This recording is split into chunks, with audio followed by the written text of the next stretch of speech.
कराड यांना अटक झाल्यानंतर त्यांच्या आईनं पोलीस स्टेशनसमोर आंदोलन सुरू केलं आहे. त्यांना चुकीच्या खोट्या गुन्ह्यामध्ये अडकवून त्यांना तुरुंगात टाकण्याचा असं त्यांचा आरोप आहे. नाही, आई माऊलीबद्दल नाही बोलू शकत. का वाल्मिक कराड समर्थकांनी परळीमध्ये बंद पुकारून अनेक अज्ञातांनी अनेक बसेसवर दगडफेक केली अशी माहिती मिळते. यावर काय प्रतिक्रिया? आता मुख्यमंत्री साहेबांनी बघितलं पाहिजे ना, दुसऱ्याला नाव ठेवतात, दुसऱ्याच्या आंदोलनात घुसून जाळपोळा करणं, गाड्या फोडणं, बंद पाडणं, हे प्रयोग इथे हे मुंडेंचे लोक आहेत.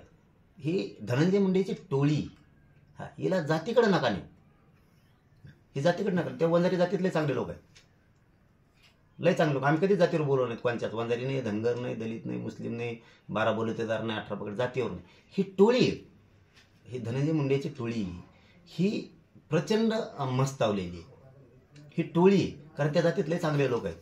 इतकी पत होती ना त्यांच्या समाजाची, पुरी पत घालायचं काम आणि त्या जातीला डाग लावायचं काम ह्या टोळीनं केलेलं. राज्याला सुद्धा डाग लावायचं काम सुद्धा सरकारला, मुख्यमंत्र्यांना, फडणवीसांना डाग लावण्याचं काम ह्या टोळीनं केलेलं. ही टोळी हे हे हे मुंडेचे लोक आहेत. हे कोणाचे समर्थक फेमर्थक नाही आहेत. हे यांना जातीय तेढ निर्माण करून दंगली घालवायच्या आणि यांना आरोपीच्या बाजूनं पाठबळ उभा करायचं. आता उद्या जनता तसंच करणार आहे. आता सगळ्या जातीची पण 100% करणार आहे. आता आरोपीनं कोणाला काही केलं की लोक म्हणणार आहेत आमच्या आरोपीने काही नाही केलं, सोडून द्या त्याला. ही रूढ पाडी ह्या धनंजय मुंडेच्या टोळीत. याने ती आवरायला पाहिजे, तिला आवर घालायला पाहिजे होता. त्याने घातला नाही, हे प्रोत्साहन दिलं, पाठबळ दिलं त्यांना, म्हणून आज हे नाड्याला आणले त्यांच्या.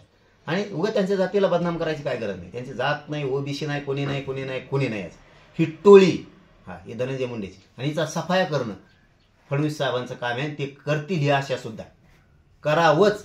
हा, यांनी ही गुंडाराज बंद करून टाकायचा सगळा.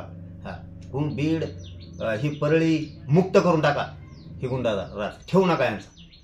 हेच सगळे कुटाने करणार, कायदा सुव्यवस्था बिघडणार, हेच सगळे गाड्या फोडणार, हे सगळं ही टोळी, ही सगळे जेरबंद करा. हिला ठेवू नका, अजिबात ठेवू नका.